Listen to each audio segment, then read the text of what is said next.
All right, y'all. We are back. We had some technical difficulties. Man, she was talking good too. I was like, And talking to myself. yeah, I was on the wand and the hidden and stuff. And come on back, y'all. Come on back. We back. Come on, cheer when we back. I'm gonna wait for a few minutes, let them come back. Okay.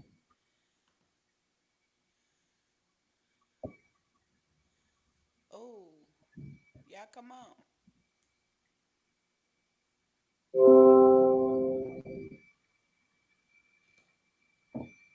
Oh, I see two. Come on in, cheer when we back. Y'all say something. Just don't come in the room and don't say nothing. Say something.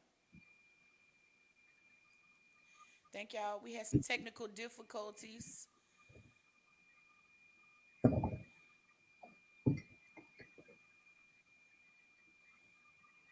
but we are back. Come on. I see three. Come on. Don't forget to like, share, and subscribe. Y'all share this with somebody today. Get them back online. Hey, Anna. Hello. Hey, Christy. My voice is mighty low. Can you hear it now? Good. Y'all can hear me. Come on in. Come on in. Y'all share with somebody. Let them know that we back on. We did have some technical difficulties, but we are back. The devil is a liar. We came on back.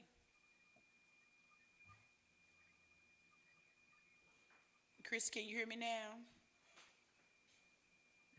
Okay, you can hear me. Hey, Pastor Bishop. The anointment is in the room. How you doing?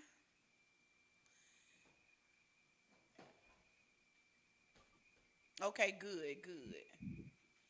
Okay, so before we had some technical difficulties, uh Miss Brandi has started laying heavy on emotions and how they show up in the body, and some of the exercises that she do to see what emotions is affecting where. And the last thing, I don't know, y'all tell me what y'all last heard. She was talking about the wand and how she uses it to spot places in the brain and how it affects. So you can start with just to make sure people heard about the actual what you do in those exercises. Okay. All right. So then, well, I'll back up a little bit to where, like I said, I may have a patient that comes in and they've experienced, let's say, lower back pain. Um, Usually it's dealing with some trapped emotions. Let's go, for example, say with from their mother wounds. So Wow. then we'll start, and they may not even have the memory to work with that's causing it, just a feeling.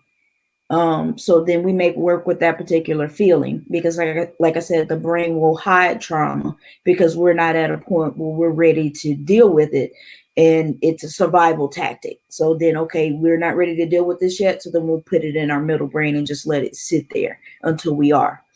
And I use the brain spotting in order to help them process those memories, if or to see if we can get something to come up. So then they hold on to that particular feeling. We give it a number, maybe like 0 to 10, and 10 being the highest. And the way that we know that it's the process has started to work, and the client starts to feel better is they start to feel the number lessen. And then they tell me, okay, I feel better now. But the process looks like them kind of holding on to that particular emotion. And then I scan their vision field with like a wand, and like I was saying, it shows up as a reflex once we find that particular memory. The emotion part of the brain that we're working with has then connected sometimes with the particular trauma, and once we find it, then it shows up as a reflex. The person may start to breathe heavier, they may feel like they're in whatever situation they were in, and those memories start to come back. Or like, it can show up a lot of different ways. But this is just one example. And then as the brain and body begin to start to process it, then we can start to release those emotions and stuff that may be trapped. And then I've had like clients come back and say that, okay, this pain is not there anymore. Or, I feel a whole lot better. It's a lot less. And sometimes it takes more than one session, but it's oftentimes trapped emotions. Wow. And then Now that sometimes, uh, that really hit me because I've always dealt with back pain, mhm, especially lower back pain. And my mhm, mom died when I was 7, mhm. and so for you to connect that, I, okay, Yeah, yeah. The pain okay, show the it just depends on what you have trapped and how it shows up for you. A lot of times, touching on African American households, when we were growing up, and you had a stomach ache, but it was just a stomach ache, and that wasn't enough to stay home from school. It's, oh, you'll be fine, but it was anxiety. That's how that mhm, emotion showed up. Oh, maybe there was a test that day or something that you were nervous about or whatever it was. But a lot of those the terminologies weren't spoken of. It was just, right, oh, it's just a stomach ache. right, right, and that makes sense because first of all, you should know what it is. You know you didn't study. Hmm. But you'll put it off for the stomach ache, which is the reason why your mama said, "Nah, go to school, get some Robitussin, and you'll Uh-huh. be all You right." still going? Nothing wrong. Nothing wrong. You still going? Yeah, and you guys, if you have a question for Miss Brandy, please, y'all let them roll in. We are watching the comments, so if you have something to ask her concerning these emotions, maybe you've been dealing with a pain and. You go to the doctor and they don't see anything wrong. I know it's been several times that I went for a particular pain. I like this is what makes you feel crazy because you go to the doctor and you know you're having these pains, but and I'm wondering with saying that why shouldn't doctors and psychologists be connected more when it comes to things of this nature, because I'm looking at it as if you can't see what the issue is, I think there should be some kind of process to a next step to say, hey, maybe you need to go Mhm, see someone because I'm not seeing anything, as mhm, opposed to most often what you get is people prescribe you things just to get you out the door and to mhm. get the money. So Right. Yeah, I've had different medical doctors that have said, okay, yeah, there's nothing wrong physically, and have referred uh, their patients to different mental health facilities and even to our facilities. So yeah, that does happen. It on a consistent basis. I've seen it happen a lot. Um, Sometimes they'll let's for example, I had a particular person come in that had PTSD symptoms, and her memory was impacted, but there was no physical reason why it should be impacted. So then, having to work through things like that in therapy, we were able to help her regain some of those things. gotcha. Yeah. For the questions that you had in your inbox, like, is there a particular question that stuck out to you that you feel maybe that you can expound on while the people are actually online? Maybe you couldn't get to it, or maybe you just feel like they need to hear it as a whole because maybe somebody still didn't ask the question, but they very much need to hear the answer. Yeah, I think the biggest thing that stood out to me was normalizing it, because most people, well, I won't say most, but a lot of people in the African American community feel that you're crazy if you go to a therapist. Mhm. Mhm. Um, so then it's not that you're crazy, or it's not something's wrong with you, because the brain will figure out how to keep you alive and how to help you survive, even if it's unhealthy. So then normalizing the therapy process and understanding that sometimes you may not be operating at your best capacity. You may be able to do so much more, but you're unable to see that because the trauma is blocking it. So then we go to therapy to better ourselves just as we would a physical doctor. And I think that's like I said, I like to tie that piece in because we more often deal with the physical aspects of our body and not the mental. And it's just as important. You need both of them to operate at the highest efficient level possible. So then normalizing going to therapy, like it's okay. And like I said, having both. whatever your spiritual practice is, plus therapy. There's nothing wrong with that. That's actually a good thing. So having people to shift from a mindset of, okay, if I go have this evaluation, like you said, it came out good. I felt better about it Yeah. versus it's, oh, I'm crazy. There's something wrong with me. No, there's nothing wrong with you. You figured out how to survive the best as you could with what you had. But Hmm. there may be some better tools if you just go and actually check in with a therapist. Like I said, sometimes we don't know that there's stuff that we're doing that's dysfunctional because we lived in dysfunction for so long, or we're attracted to the dysfunction because that's what we're used to. So then understanding your patterns and how you operate and being willing to learn new ways to shift from that thinking so that then we can operate in more of a functional lifestyle as opposed to dysfunction. Gotcha. What would you say to, because I really want to speak to this because a lot of times you may have a group member, a family member that says, hey, I think we need some help, but you have resistance on the other end. What would you say to a person that sees the need for something but is feeling resistance? Would you, how would you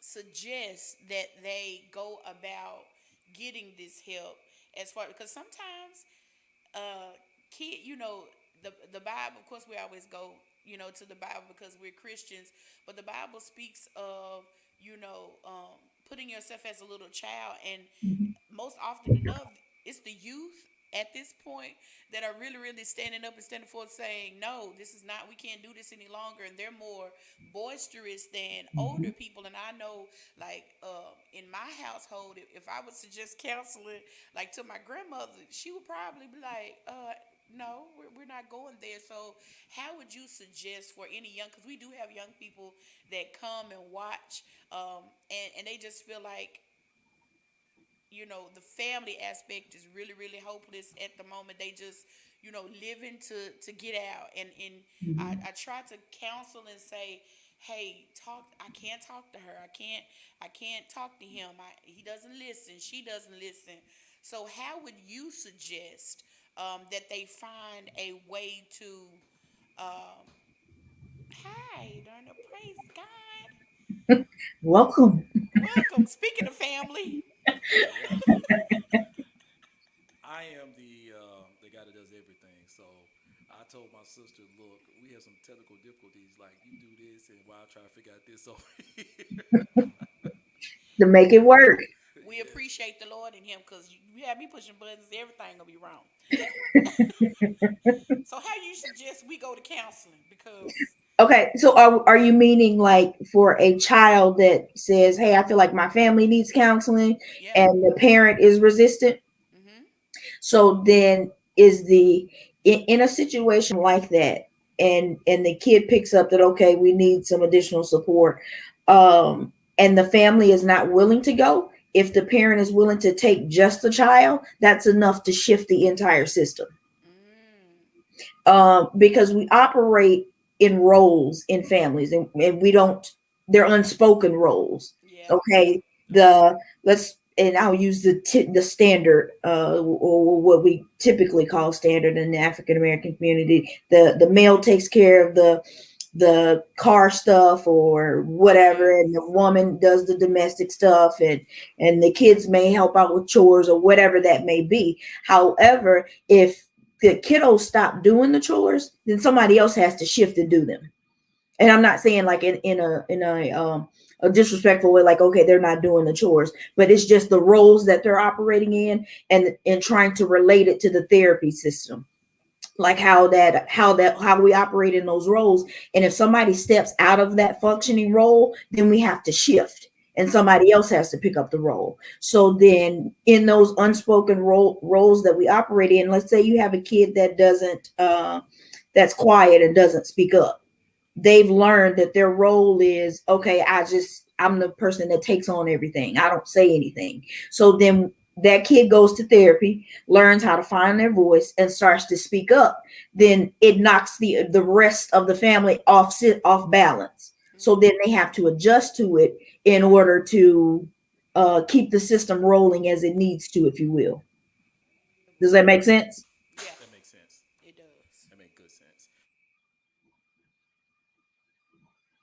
Help that child if that's a child trying to get their family to shift to deal with that particular stress because that can be stressful and traumatizing for a child to take on a role that they normally or they feel like they shouldn't take.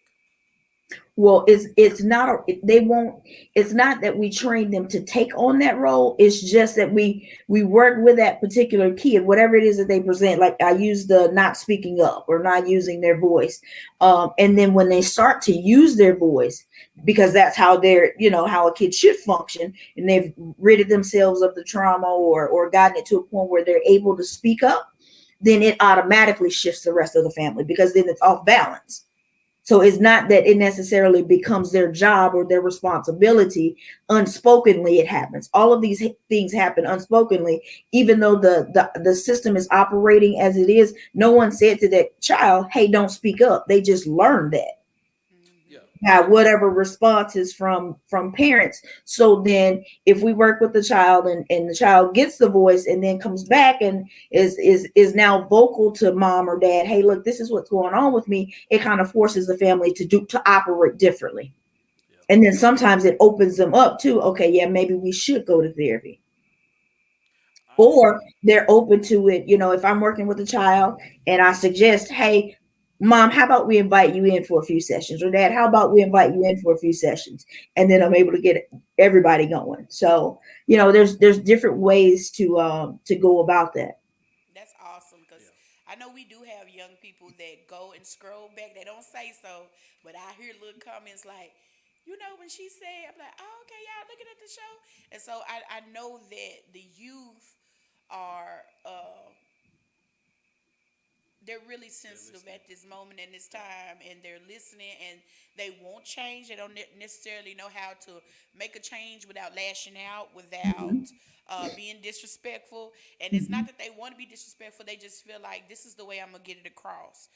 Yeah. And so I try to, those roles that you're speaking of, I try to remind them, hey, you do have a role. You cannot speak to them like that. But what do you do when your parent is not listening and they're doing Mhm. wrong and you can see it, but they can't see, all of that. So that was Mhm. perfect. I'm glad that you said it the way that you said it, because I wish that I had had some kind of counsel and understood that it was there, and so, yeah.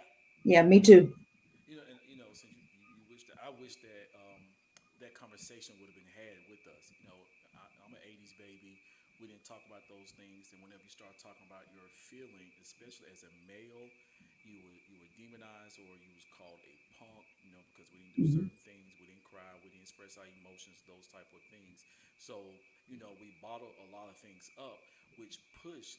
I'm say for myself, it pushed me in a direction because I wasn't able to express myself, to my parents about this is what's going on, this is how I'm feeling, without them saying that I wasn't in a child's place for me expressing my feelings. And I'm kind of glad that we're in a day and time, and even in African American community, where it's not where it's supposed to be when it comes down to counseling and therapy and things like that, but the conversation is being had. And Mhm. to me, it's a great thing. I do have a question for you. Okay. Someone sent in to me, said, "What are ways to reach out to young children and teens to erase the stigma of mental health?" Yeah, and I think that goes to what she was saying earlier, is that the particular generation that's behind us are the ones that want the counseling. Like, "Hey, something's wrong. We're Hmm. not operating correctly." So then, pro- conversations. We have to have conversations, and relationship with the kids, because they're not going to listen if you don't have that rapport with them.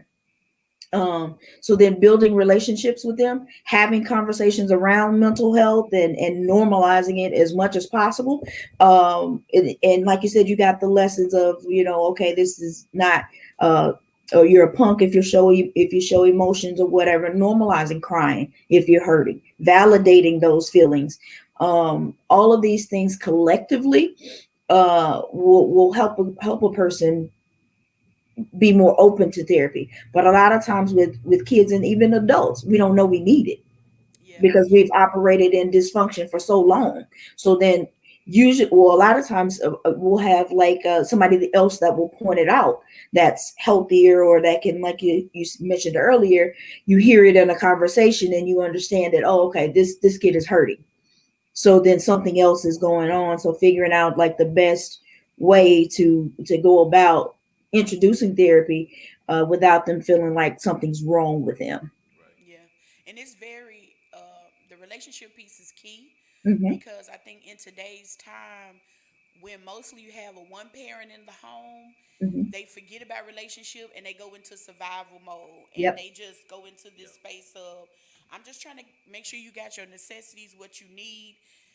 And sometimes they forget that, you are to form a relationship, and they look at the child sometimes and say, hey, I done what I was supposed to do. Yeah. Instead of forming, I knew when I grew up, this is going to sound so bad, but I knew when I grew up, my mom died and I shifted to a family member, and it was like, if we didn't do what they thought we were supposed to do, I don't raise my kids. You ought to be thankful that Hmm. I'm taking care of you. And Hmm. after a while, you just become numb to that kind of thing, and it goes into this thing of, okay, so you don't think of me as your child. I'm just somebody that you're raising because you had to. And that puts, like you said, we didn't really talk about, hey, when you say that, that makes me feel like, Hmm. I'm really not Yeah. your child. So when I got grown, I went into this whole mode of, I'm leaving, I'm never coming back. And not knowing that the family member is crying because I've left and hadn't even called back. And my sister is like, hey, that's wrong. You ain't called. I didn't know they cared. You know what Hmm. I'm saying? Because Hmm. all I heard was, you better be glad. I done raised my Hmm. kids and now I got you. And so those are the things. And I was speaking on this yesterday when I had to lie right after my eval. One of the things I said is, don't become that in which you have experienced. And I think a lot of what happens, and it really pierced me yesterday, um, when I began to talk about some things with the counselor, about how words were said to me. What was said, you'll never be nothing. Sunday morning, if I didn't have my clothes on right, I was a tramp. Things of that nature. Hmm. I really didn't realize how I took it in, and sometimes have repeated the cycle with nephews to say, boy, what you got on? You look like, and that very thing that damaged me, I had to go back and repent and apologize. Look, Yeah. I didn't even realize I was doing this. Let me apologize to you for ever saying this, that, and the third, because I now am self conscious about what I look like all the time, this, that, and the third. And so I was really, evaluation was needed, because it made me see, not only did I take something in, but I had started repeating that same cycle with a whole nother generation when I should have broke it. Yeah. But see, that's what exactly what I'm saying. You didn't know. Yeah. You just didn't realize it. And then when you went and had your eval and think, you're like, oh, okay, well, this is, figuring out different pieces, or whatever that, oh, because anything that we tell our kids, it becomes a tape recorder. And, Yes. and, and that tape recorder is playing and they start to behave like that. That's right. Whatever it is, if you're feeding them good stuff, then you'll reap that. If you're feeding them bad stuff, then it'll come up in their behaviors, because that tape recorder becomes their thoughts, and then our thoughts become our feelings, and our feelings our behaviors, and then we wonder, well, why is little Johnny acting out? Yeah. Well, you tell him every day he's not, he's not worth anything, or he's Yeah. not wearing his clothes right, or whatever it is that we're Yeah. feeding little Johnny, and little Johnny is acting out. And Yes. since you said that, and that has always in the past couple of years has been my expression with people when they see somebody in a certain light and they judge the individual, and they're like, "Well, I can't believe that so and so is this way and they doing this. What makes them?" And the thing of it is, And if we be honest about it, we all have those certain roots in us, but we just express them differently. We Mhm. manifest our anger or our sexual promiscuity or anything like that. And here we Mhm. go, and we judging, because she fast, he hot, and but we overeat, and we all manifesting, you know, um, Yeah. those same emotions differently. And there are Yes. certain words, like, me and my other sister, we have these conversations about certain things that was said to us as a kid that we internalize, and we didn't know we was internalizing it. But we find ourselves like, man, that was really hurtful. I can't believe that was said. Like, Mhm. you know, and not that we blaming anyone, because now we discovering, certain, like we talked about that ham last week, Uh-huh. in a smaller van, that certain behaviors passed down, and now we got this monster in our lap, and we're refusing to deal with it. Like, you know what, it's gonna end right here in this generation. We're not gonna allow our children and those come after them to deal with those same struggles and things like that. I have one more question. Okay. Questions are coming to me, and this is what we want to do public. We don't want to sit here and just Joe and I talk and Brandon talk. We want you to ask questions. Please, That y'all. way, I mean, we don't want to waste her time. We want to utilize this opportunity as much as possible and pull out of her, and that she may say something that can be helpful to you. Um, this question is: do feelings of anxiety or discomfort affect others around you? Like, if you feeling, Absolutely.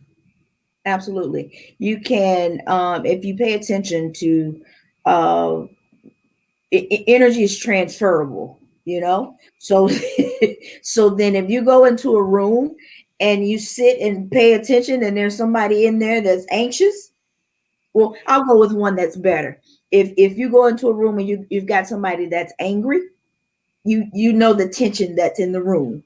Mhm. And, Mhm. and, and oftentimes, not all the time, but sometimes it'll shift onto you where you get angry and there's a heated, back and forth. So the Yes. same thing happens with anxiety. Right. You can feel it from other people if they're anxious about something. Yes, and it makes my adenoids act up like Major Payne said. Somebody Uh-huh. anxious and yeah, nervous. I get to looking around like, what happened? What's going on? Uh-huh. I'm trying to figure out what's going on. And as far as anger, I talked about my brother. I talk to my brother about this all the time. I'm like, why people get mad because you mad? I know why I'm Uh-huh. mad. Why are you mad? That's Yeah. what I'm trying to figure out. Then we Yeah. just fight. We don't even know why we fight. We just Same fight. thing with anxiety, yeah. But I know people tend to relate more to the anger piece because it happens all the time. Or if there's a angry driver on the road and they're upset or whatever, and they come, why they doing this or they doing that? Like you find yourself responding to it in the same way, because it's around you. So yeah, Yes. the same thing happens with the anxiety. You can pick it up from someone else. Oftentimes, if I have a child that presents anxiety, then I want to see their parent. Ooh, that's nice. That's yeah, and you know what, you talking about that, but this really goes into much deeper when you talking about relationships. Period. Hmm. I always say be careful who you hook yourself to, because that transfer of spirits. We say Hmm. spirits, but now we talking about emotion. That Yeah. transfer of emotion is so real. I dated a guy that actually took meds for anxiety and all of that, Hmm. and I never knew it. And one night, um, I started. He took pills for panic attacks, Hmm. and I started having a panic attack, but I had never had one before, so I didn't know what was going on. I was sweating, chest pounding, I was short of breath, and I was like, "What? What's going on?" He was like, "It sounded like a panic attack. You want some of my pills?" And I was like, "Pills for what?" you try to pass you his medication. I said, "Pills for what?" He was like, "Oh, I've been taking meds for a long time panic attacks." I was like, "Okay, God, I don't know if this is your sign to tell me to let it go, but Hmm. if you take this away, I promise you I'll sever this." And I did just that, and it went away, Uh-huh. and I never have had a panic attack again. So even with that, pay attention. Don't just be so head over Hmm. heels in love and relationships, or even with friendships. Pay attention to Yeah. those things. What kind of energy do they bring into the room? When they come into a room, is it always attention, or old folks call us the elephant in the room? That's what they Uh-huh. say. It's the Yeah. elephant in the room. That's Yeah, the emotion that you're feeling. It's the Hmm. elephant. And so you need to pay attention. If every time you go somewhere and you bring this one person along, it's always the elephant. You need to Yeah. let go of the whole tribe because I mean, he just let it go. Yeah, like you said, that's a good thing. Recognizing that, okay, I didn't have this problem and now I do have it. Yeah, Uh, yeah, that's got to go. yeah. Sum up. Sever those ties. No. My Yeah. question would be, when you find yourself in that situation, how do you not allow that energy to transfer to you? How do you deal with that atmosphere? For me, I've learned how to block it. And that's just over practice over time. Not allowing people to take from me, because they Mm, will. Because I do it all day long. I have to in order to, to have what I need to give to the people that I work with. So I'd say it, whatever your spiritual practice is, doing that and doing enough of it, and releasing people after they, each session, is what I do to try and maintain myself for the rest of the day so that it doesn't. Every now and then there is a client that is really heavy, that mm-hmm. it does penetrate, and it impacts me in a way that sometimes I bring them home sometimes, like they, whatever it is that they have carried or whatever, like you said with the person where you picked up the panic attacks, like where I've started to, my anxiety may have been heavier, or I found myself depressed, and I'm like, okay, this is not mine. Yeah. Like, so then I need to go back and do some more inner work myself to kind of release whatever I picked up from them. That was good. That was good. That, Yeah. Because a lot of times, like, we interpret someone else's emotion as our own Mhm. emotions. Yeah. You So, have to be really aware of yourself you to do. know that one, what's yours and what's not.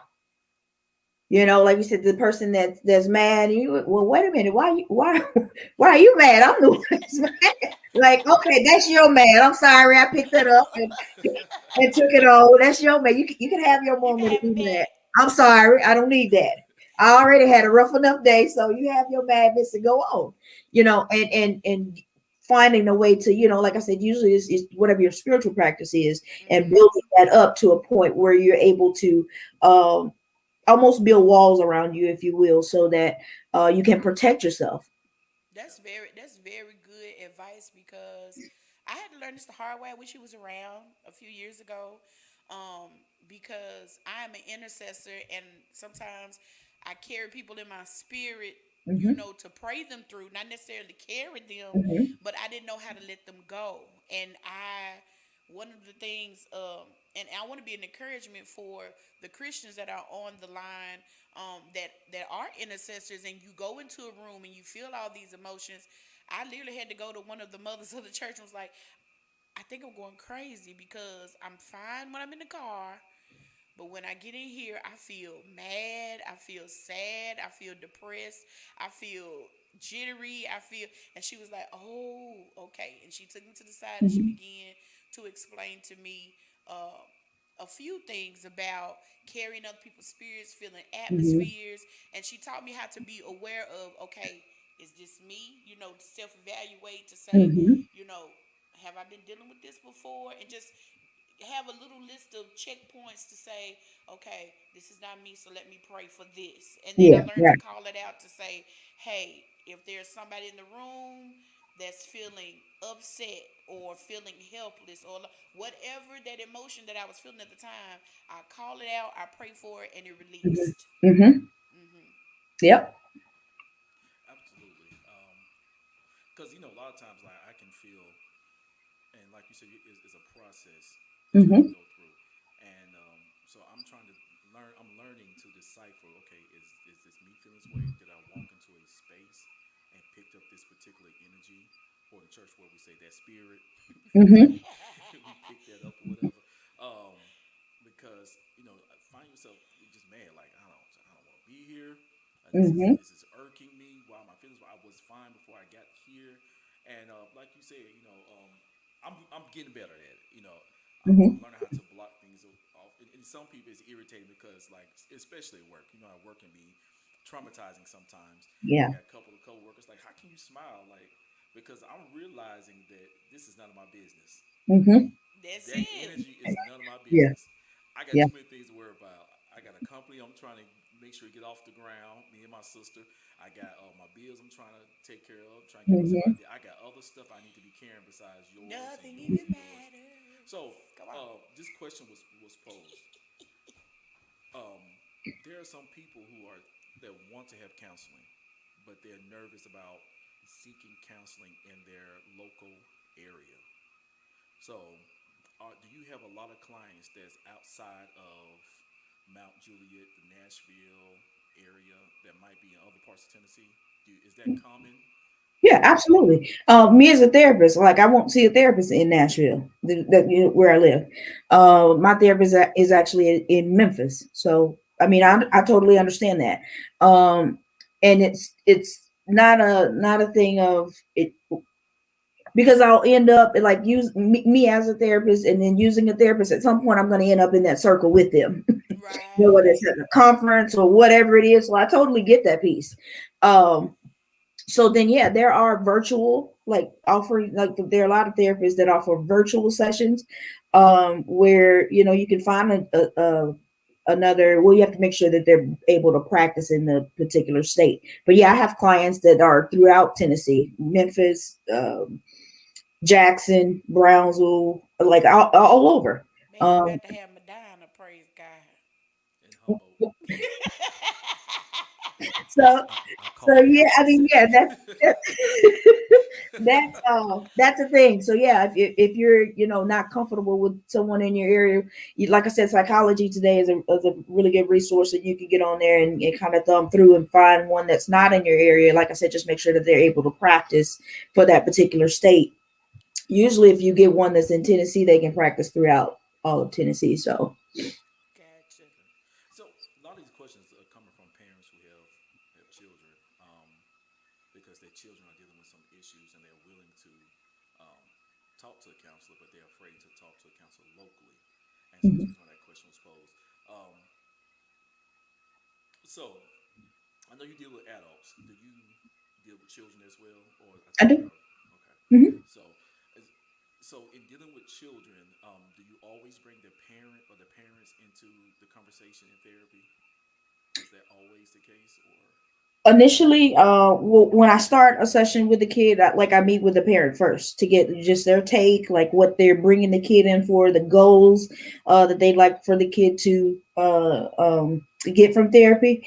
And then from there, and then I meet with the kid and get the kids like what they feel like they're coming in for and what they feel like they need.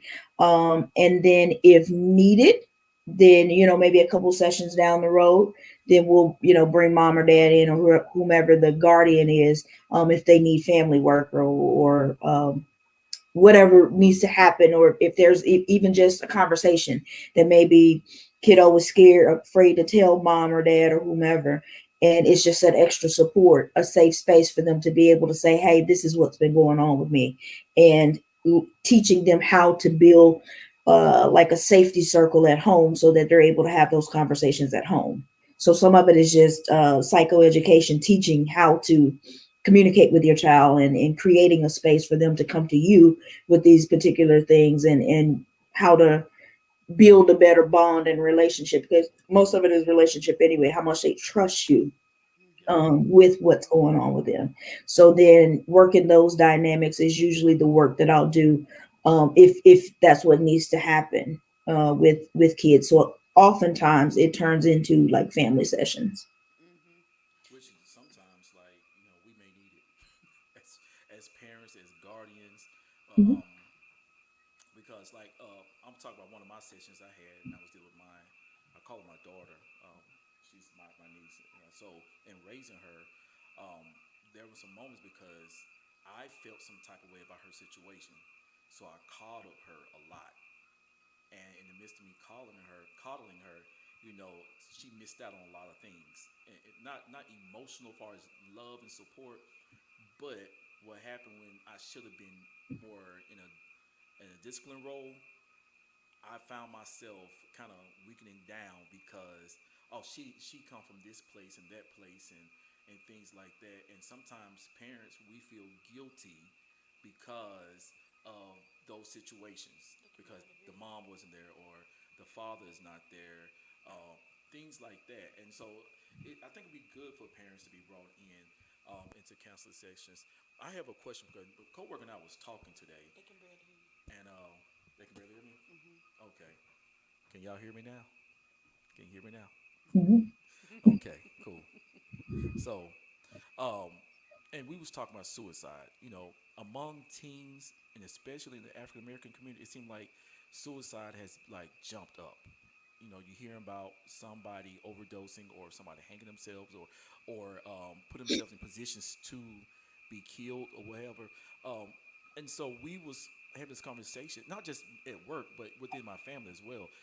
Do you think that these thoughts to do this maybe coming from the culture that we're in, you know, because we live in a world that's you got all this information coming at you, and they showing you on YouTube, um, and what's the other Snapchat and other places how to do this, or do you think some of these thoughts that they are experiencing is implanted? That's the question I'm asking. Yeah, I think it comes from a number of places. You know, of course, unprocessed trauma, and then the YouTubes, the games, and all of those things collectively, social media. There are several challenges out there that are harmful for children, and they participate in them. You know, and it becomes this cool fad to light yourself on fire or whatever. You know, because that's what everybody else is doing, and so all of these different things I think collectively impact a person's well-being to the point where they start to have the suicidal thoughts. Um, also from not being able to or not knowing how to process emotions, or like a lot of people will learn how to shut them off, so then they start the self-harming behaviors in order to feel something, which usually is like cutting, or some type of behavior like that, which then tips trickles into something heavier, which would be the suicidal thoughts. So I think it comes from a number of things. Well, wow. Because I'm noticing, I'm reading the comments that they can barely hear me. If you can hear me, just let me know that you can hear me. I turned some things up so I know everybody else can hear me that's in this room, um, the virtual room that is. Can y'all hear me out there? Please let me know something. Can y'all hear me? Speak now, forever Speak hold now or your forever hold peace. your peace.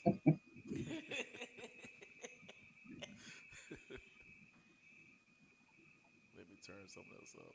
So, because I'm noticing it's the conversation of suicide Hmm. is thank you. Yay, The Antarius. Look conversation at of this. suicide is being had, and I was saying to my sister because we were discussing a lot of our traumas, and we was like, yo, we never had the thought of wanting to take our lives, but you know, we thought about probably going to get drunk, going to get high, or maybe Hmm. other things, but it's the constant thought, like, I just want to die, or you planning your death, you Hmm. know, how you want to leave here, and you Mm-hmm. like, Hmm. I'm going to leave here at this particular stage in my life, um, and this is how it's going to happen, and it's like, and I'm trying to understand it all because it's like, man, this is wild to me, and Hmm. trying to figure out like how, why, what's going on, like what are the influences, you know, because like if I'm going to be an adult and I'm comparing myself to their situation, and they do have social media, they got Hmm. cyberbullying and things like that that we did not have, Movies. and My in certain, goodness. it, but you know when it comes down to the movies thing, you know, she brought up like, I guess it's a whole lot different because our parents literally when I was growing up, like certain movies we were not allowed to watch. I didn't watch rated R movies until I was probably about 15 ish, Hmm. because they was like, "Oh no, we not, you know, Hmm. we couldn't bear to watch anybody kiss." I close your eyes, close your Yeah. eyes, Right. turn around. Is it finished, Daddy? Yes, finished. You turn back around. You tell me come by. I'm looking just like this. I ain't coming up for real. it just is. It's just funny to me. But trying to understand those processes of why, you know. Yeah. And I'm a youth leader, so immediately my mind or my heart goes out and trying to figure out how can I properly serve my young people that they can have the desire to want to continue to live, because Hmm. life can be beautiful. Life can have its ups and downs, but life overall is beautiful. Hmm. Yeah. I think a lot of it, like I said, it all goes back to building that relationship, being able to, to pour into them, um, uh, creating a space, a safe space for them to feel comfortable enough to come to you and say, "Hey, I'm having these thoughts," or whatever it would, like whatever it is that they're thinking or feeling. So, and you do that by having a non-judgmental reaction to stuff that they share, because kids test us and they're looking at what's your response to, okay, yeah, I got high last night, you know, and learning how to navigate a conversation with them like that, because they don't want to hear, oh, well, I did that when I was 30, or I did that when I was a kid, and you're a 30-year old. It's not cool, like whatever. They same thing we did to our parents. Like Right. my mom used to always tell me, I've been all where you trying to go. And as a kid, I'm like, no, you hadn't. Right. Like Right, right. you don't get it. But she, now that I'm older and I have my own, I'm like, yeah, I did. I have. She had been all where I was trying to go. um, so building that relationship and having those hard conversations with kids, and helping them to process those emotions, because a lot of it is just trapped trauma, and it's their Wow. way of coping. Like I said, our brain is it's a powerful tool, but then it also will help us develop maladaptive things in order to get through whatever trauma it is that we're trying to get through. It's built to keep us surviving. So then we pick up the, okay, it's just better off if I'm not here, because this is my survival tactic at this point, because like going home is just too, it's too heavy, it's too much. Or you get the kids that are uploaded on social media and embarrassed, and people think it's funny, and then they're ashamed to go back to school or wherever because they've got a video floating around of something embarrassing and everybody's laughing at it. So then it's like, okay, they don't have the tools to process those different emotions in order to be able to go back and face whatever, was on the video or whatever that people have seen because of different reactions. Yeah, Yeah, and yeah. one of the reasons why I said movies is because there was several youth that I know of really dealing with suicide on a heavy basis, and me trying to figure out what kind of stuff you like. So I began to hang with them just to see what kind of stuff they were watching Hmm. and like, and movies make suicide look cool in certain ways. Hmm. One of the movies I could think of is 13 Reasons Why. And it drummed up a whole story of why she killed herself, but it made it almost look like she was vindicated for committing this, and it just made it look. It It was good. didn't. It didn't put suicide in the manner of this is why you shouldn't do it. It Hmm. almost made it look like a storyline is going to be created if you commit Hmm. suicide. And I just didn't like the way it made me feel looking at it, being an adult and thinking about a child who is going through a lot, may not understand. Maybe they don't have parents that do have that conversation with them. So they're going Hmm. through all these emotions and they're looking at a movie like that makes something look like, if I kill myself, you know, then all of this is going to take place. That's not Hmm. necessarily so. Yeah. Um, Right. and so that's one of the reasons why I say a movie, because movies are very impressionable. Hmm. Even cartoons, you have to watch it. You really have to pay attention to what they're listening to. Yeah, Hmm. The music is very suggestive and just like make things look cool that is really really dangerous to the mind and the health of those that are around them. And so I'm just trying to pay attention to it all. A lot of young people hang around me, they think Miss Joe is cool, and Hmm. I try to keep it with them, you know Uh-huh. what I'm saying. she's But good I at that. also also try to. She is good at. Relationship. Yeah. Yeah, she's because like her and I was talking, um, how I was raised. Hmm. So after my dad had left, whatever, I was automatically pushed into this position of being an adult, and so Hmm. I'm always in a serious mindset or mode because that's the mode I was pushed off That's of. your role, your Yeah, unspoken role. yeah, my unspoken role. I'm like, there's certain things that I remember handling that I should have not handled. Mm-hmm. At that particular space in my life, I'm like, so she's good at that. Like she's good at like connecting, and I mean, literally teaches me. Okay, Darnell, this is how you do this. This is how you approach this. Things like Mm-hmm. that. Child, I You just know, know going against the grain. That's my issue. I I got in trouble for doing the opposite and life. see, I was more or less the one that followed through with everything because I want to make mom and daddy happy. Mm-hmm. And I'm not saying I did everything right or I was perfect, Yeah. but I always wanted to make sure that they was happy and content with me. And things like that. So I'm just trying to understand because like when you talking about the movies, like it's certain movies, and because people are raised differently, and I understand that. And times are different now. And I remember raising my goddaughter and her sister, both of my god kids, which I call them my nieces, my daughters, all that above. And so in raising them, and they would really get upset with me because that I would not allow them to watch certain movies or to listen to certain music, and they thought, well, you doing this because you're saved. But Mm-hmm. I understood like what this can do to you if you're not mature enough to handle it. The spirit of Mm-hmm. R. Kelly. You know, you're not mature enough to handle certain things. Or even though the songs may not be graphic, but it's detailed enough that it stirs certain Mm-hmm. thoughts, and you already Yeah. struggling in your mind about sexual appetites. you Mm-hmm. know, and you Yeah. still want to push it on them. And I wasn't. My mama and daddy, they was. Like I said, turn around. We weren't allowed to watch no horror movies. We wasn't allowed to watch no Mm-hmm. kissing. And not saying that we didn't see things or slick experience things, but that was their thing.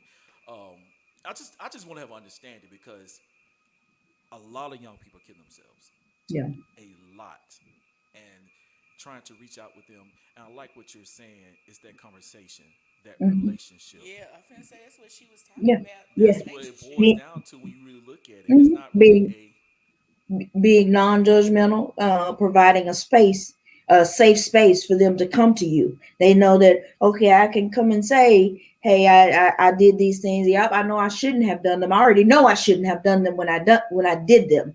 So then that's not what they're looking for. They're looking for something else. So then paying attention closely to what it is that they're saying, Hmm. or why it is that they told you whatever it is. Hey, I got high last night, or whatever. Why is it that they told you that? What are they looking for?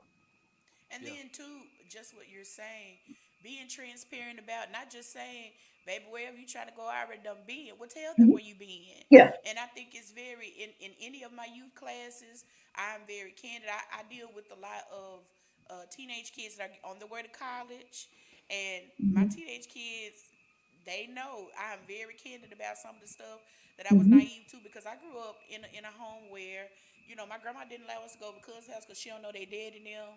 So we were Hmm. very, very sheltered. And so Right. when I got to college, like I just felt like a big fool. And I called my granny and was like, "You did not prepare me for life, and I'm Hmm. looking stupid out here." And so I tried things, I did things, and I'm very candid with, "Hey, I smoked this, and this what happened." Hmm. And I did this, this what happened. I'm not there to judge and tell you, don't try to live life, but I am there to say, hey, when you do this, this is the result. And I'm Hmm. open yeah, enough to be okay with exposing my Hmm. negativity or the things that I Hmm. did. And I think that's what the wall between Hmm. parents and you and the children are.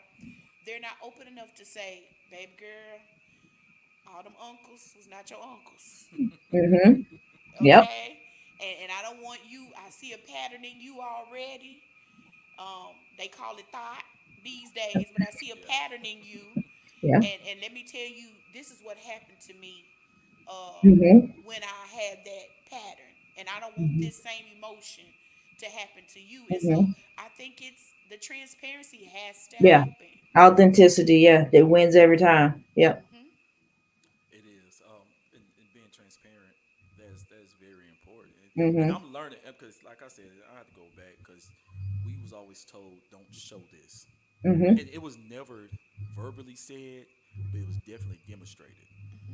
Hmm. It's definitely demonstrated. So like, so now I'm discussing things openly. Yeah, I've done this. This was a Hmm. result of, and it's not always a badge of honor to say, hey, Hmm. I've been.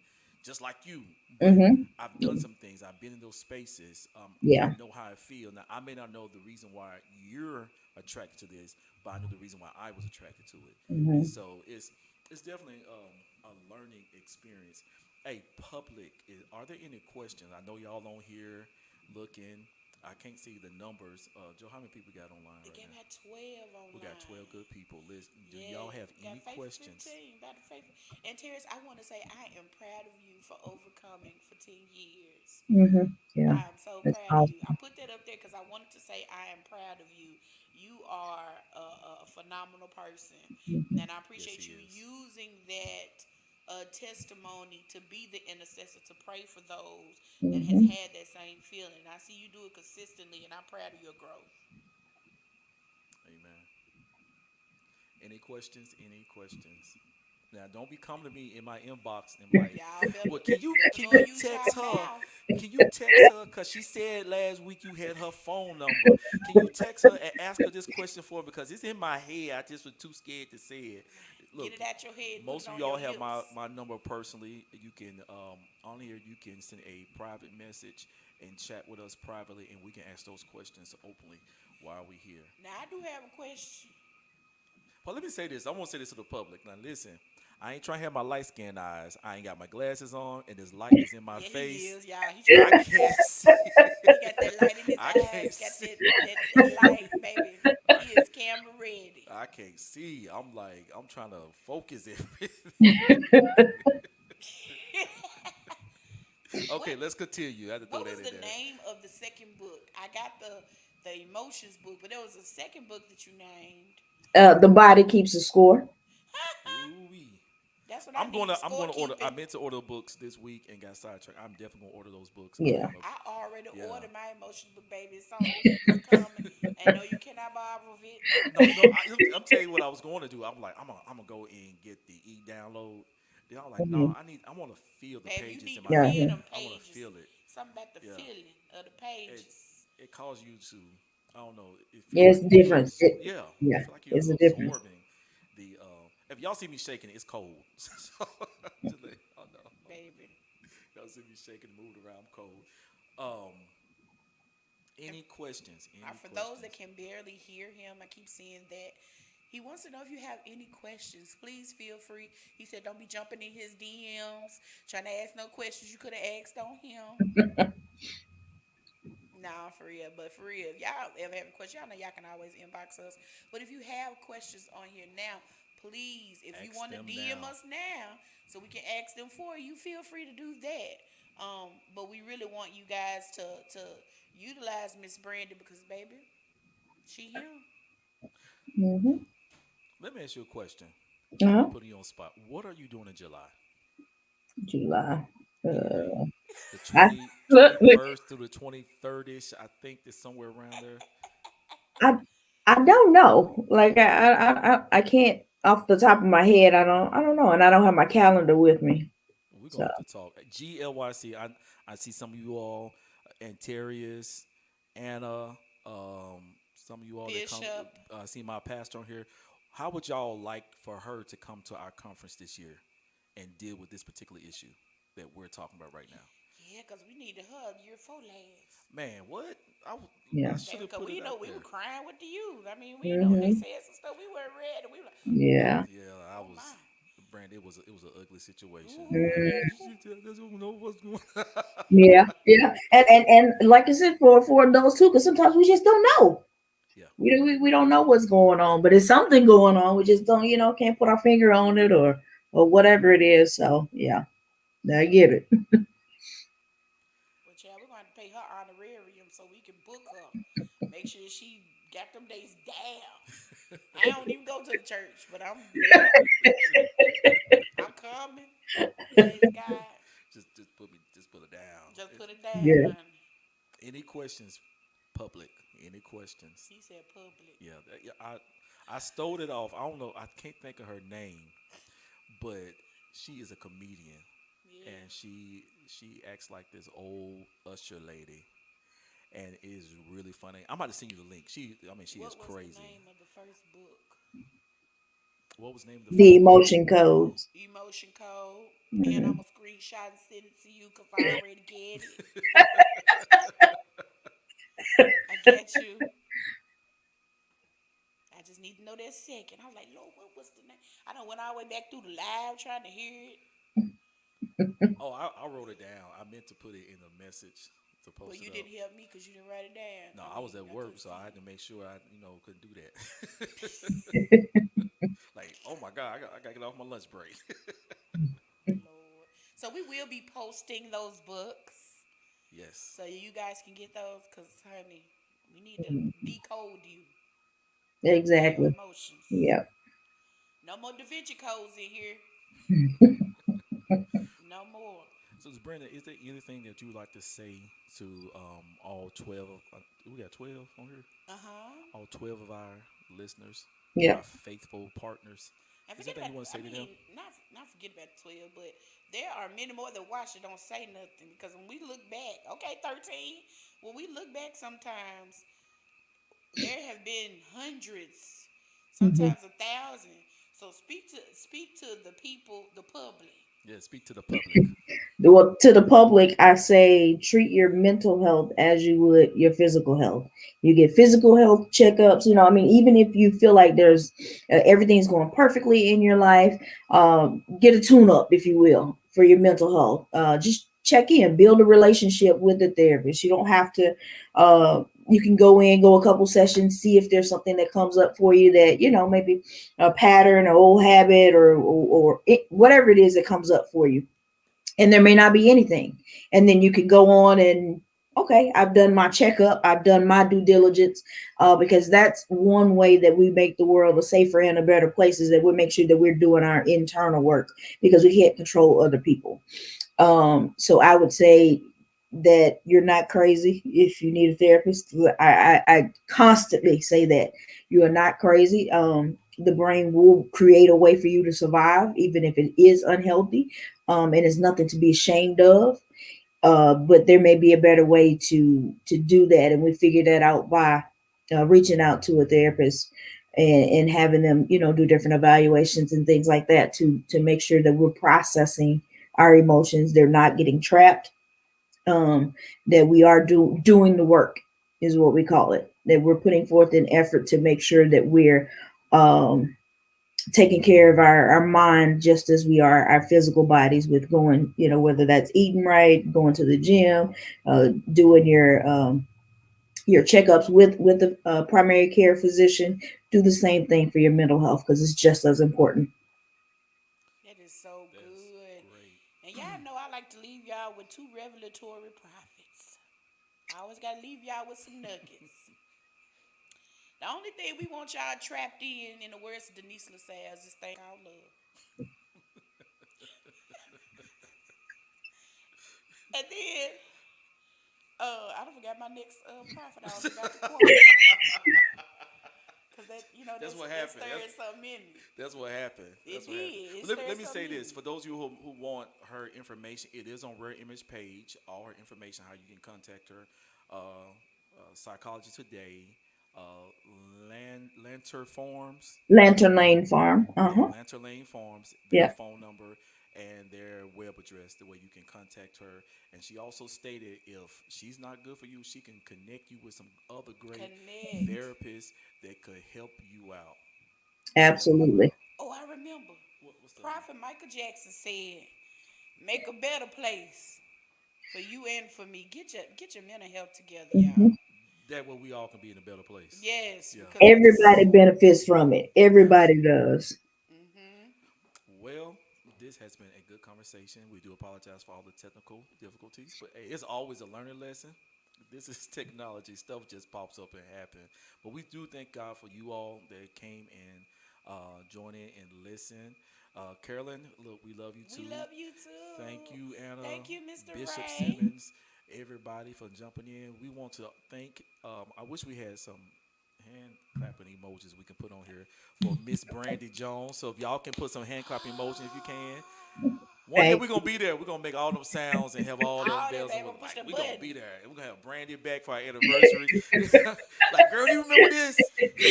Now, don't let me have to reach out to y'all. Y'all blow up and forget about little old me. Oh No, no. no, that, yo, Uh-uh. That's not even my character. I have this thing. I want to take everybody with me. Look, I'm going up. You going up with me? Look, hey, public. We love that woman. Gonna get me for that word. Oh, I'm gonna have to email She her. sure is, child. She gonna Look, we get it. thank God for you all. We thank.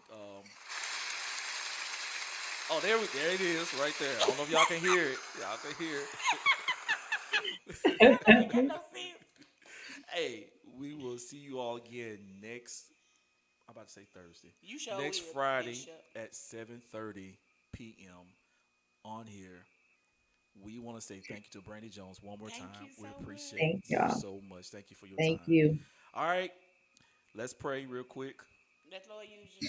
Father, we thank you. We bless you for these connections. God, we thank you, Lord, for the information that you have allowed to escape out of the prophet.